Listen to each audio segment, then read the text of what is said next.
ተወዳጁ አርቲስት ፍናን ህድሩ ባሳለፍነው ሳምንት በጣም ደስ በሚል ሁኔታ የብራይዳል ሻወር ዝግጅቷ በጓደኞቿ አማካኝነት ተደርጎላት ነበረ። ከዚህ በፊት እንደሚታወሰው የሽምግልና ፕሮግራሟም በደመቀ ሁኔታ ተደርጎ ብዙዎች እንግዲህ አስተያየት እየሰጡ ብዙ ቀልዶች ጭምር እንደዚሁ ሲሰሩ ተመልክቻለሁ። እንግዲህ ቆንጆ በመሆኗ ማለት ነው።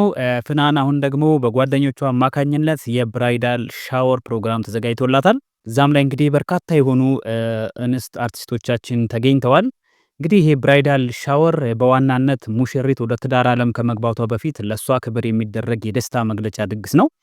ይሄ ልማድ በምዕራባውያን ዘንድ የተለመደ ቢሆንም አሁን ላይ በሀገራችንም በሰፊው እየተለመደ መጥቷል። እንግዲህ የብራይዳል ሻወር ዓላማ ቀደም ብዬ እንዳልኩት ሙሽሪትን ማክበር፣ ለአዲሱ ቤት ስጦታ መስጠት የመሳሰሉ ናቸው። እንግዲህ የሙሽሪት የቅርብ ጓደኞችና ቤተሰቦች ተሰብስበው ለሱ ያላቸውን ፍቅር ይገልጻሉ። ብራይዳል ሻወር እንግዲህ የሚለው ቃል የመጣው ሙሽሪቷን በስጦታ ማጠብ ወይም በላይዋ ላይ በስጦታውን እንግዲህ እንደ ሻወር ማንቆርቆር ከሚለው ሀሳብ የመነጨ እንደሆነ ይገለጻል። እንግዶች፣ ጓደኞችና ዘመድ አዝማድ ለአዲሱ ቤቷ ይሆናል የሚሉትን ቁሳቁሶች የሚያሟሉበት ነው። ብዙውን ጊዜ ፕሮግራሙን የሚያዘጋጁት የሙሽሪት ሚዜዎች፣ የቅርብ ጓደኞች ወይም ዘመዶች ሊሆኑ ይችላሉ። ሙሽሪት ራሷ ልታዘጋጅ አትችልም ማለት ነው ይሄንን ዝግጅት። ይልቁንም ለሷ እንደ ሰርፕራይዝ ወይም እንደ ክብር እንግዳ ተጋባዥ ሆና መገኘት ነው የሚኖርባት።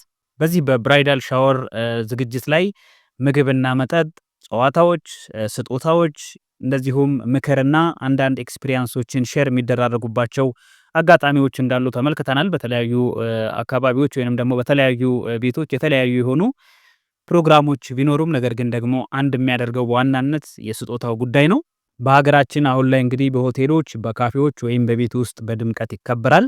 ሙሽሪት ነጭ ወይም ለየት ያለ ልብስ ትለብሳለች። እንደየሁኔታው እንግዲህ አንዳንድ ጊዜ ብራይድ ቱ ቢ የሚል ቀበቶ ወይንም ሻሽ ሊታሰርለት ይችላል። ካልሆነ ደግሞ አክሊል ራሷ ላይ ሊደፋላት ይችላል ማለት ነው። ባሪፍ የተዘጋጀም እንግዲህ ብራይዳል ሻወር ማለት ቀደም ብዬ እንዳልኳችሁ ሙሽሪት የትዳር ህይወቷን በደስታና በሙሉ ትጥቅ ወይንም በስጦታዎች እንድትጀምር የሚደረግ የጓደኛና የቤተሰብ ስብስብ ነው። በዝግጅቱም ላይ እንግዲህ ለቤትና ለኩሽና እንደዚሁም ለግል ውበትና መዝናኛ ለትዝታ የሚሆኑ የተለያዩ ስጦታዎች ሊሰጧት ይችላሉ ማለት ነው።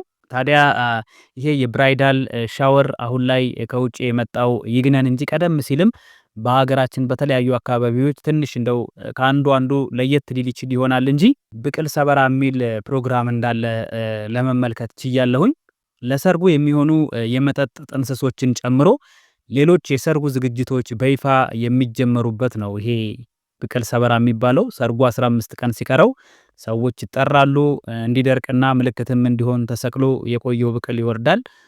ሙጌራ ወይንም ድፎ ዳቦ ይጋገራል። እንግዶቹም ይዘው ይመጣሉ። ብቅሉን አግብታ ያልፈታች ሴት መቆራረስ ትጀምርና ሌሎቹም ሴቶች ይከተላሉ።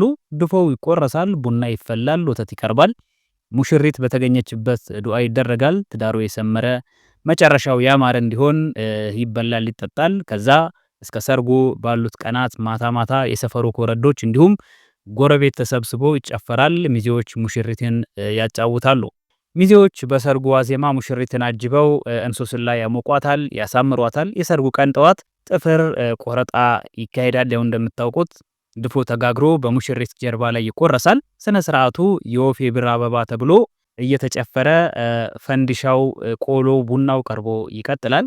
አሁንም እንግዲህ አግብታ ያልፈታች ሴት እርጥብ ሳር በወተት እየነከረች የሙሽሪትን ጥፍሮች መታ መታ እያደረገች በመቆረጫ ትቆርጣለች። አግብታ ያልፈታች ሴት የምትመረጥበት ምክንያት አዲሷ ሙሽራም ከባሏ ጋር የመዝለቅ ተመሳሳይ ዕጣ እንድታገኝ የሚል ነው። ከዚህ በኋላ የተቆራረሰው ዳቦ ውጭ ላሉ ጨፋሪዎች ይሰጣል። ቀደም ሲል እንግዲህ የነገርኳችሁ የአንድ አካባቢ ባህል ሊሆን ይችላል። አብዛኛው አኗኗራችን ተመሳሳይ ቢሆንም ሁሉም የየራሱ ቀለም እንዳለው ይታመናል። እነዚህ ባህሎቻችን ከስሪታችን እንዳይርቁ አድርጎ አስቦ መቀጠል ይገባል። በእርግጥ የብራይዳል ሻወርን ሙሉ ለሙሉ ከሚቃወሙ ሰዎች መሃል አይደለሁም። ሊያስፈልግ ይችላል። ምክንያቱም የሚያተኩረው ስጦታ ላይ እሷን መደገፍ ላይ እስከሆነ ድረስ ችግር የለውም። ነገር ግን ደግሞ የራሳችንም ደስ የሚል ካልቸር እንዳለን በጣም በደንብ ብናይ በተለያዩ አካባቢዎች ላይ ቀደም ሲል ያልኳችሁ እንግዲህ በብዙ ቦታዎች ላይ የሚካለል ነው እንጂ በጣም ደስ የሚል ሁሉም የየራሱ የሆነ የሰርግ ፕሮግራም ከማጫ ጀምሮ እንዳለው ይታወቃል ኢትዮጵያ ውስጥና ይሄንን ለዓለም ብናስተዋውቀው ከብራይዳል የበለጠ እንደሆነ ግን ልብ ልንል ይገባል ማለት ነው። ተከበራችሁ አድማጭ ተመልካቾች እንደ ቢዝነስም እንደ አይዲያም እንግዲህ ካያችሁት የራሳችንን ባህሎች ብናተኩርባቸውና ወደ ሚዲያ ብናመጣቸው በጣም ተጠቃሚ እንሆናለን ብዬ አስባለሁ።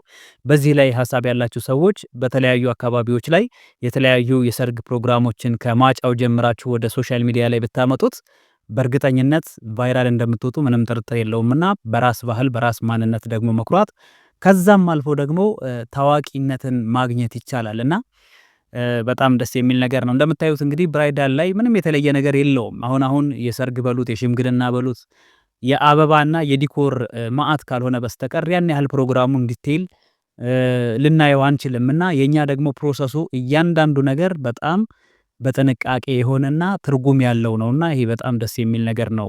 በራሳችን ብንኮራ በራሳችን ካልቸሮች ወደፊት ብንመጣ ለማለት ፈልጌ ነው።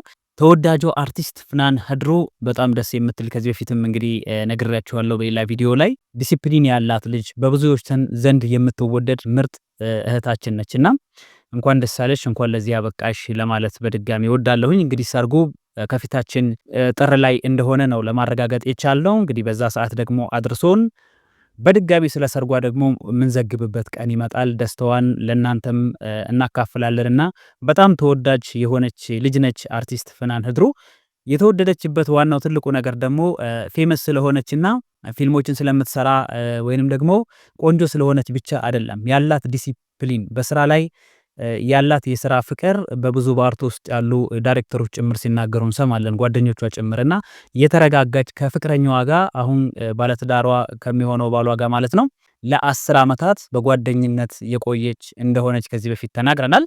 የተገናኙበትም አጋጣሚ በጓደኛ አማካኝነት እንደሆነና አጋጣሚውን በጣም ደስ የሚል ነግረናችሁ ነበርና እንግዲህ ፍናን ለረጅም ለ10 ዓመታት ከጓደኛዋ ጋር ወደ ሶሻል ሚዲያ ሳትመጣ አብራ እንግዲህ ምንም አይነት ቪዲዮዎችን ሳትሰራ ጭምር ነገር ግን ደግሞ ፍቅራቸውን በውስጥ ይዘው ለዛሬ ሊደርሱ ችለዋል ማለት ነው። ከነሱ ምንማራቸው ማወቅ ያለብን ብዙ ነገሮች አሉ ብዬ አስባለሁ። በተለይ አሁን ላይ ላለው የሶሻል ሚዲያ ፍቅር።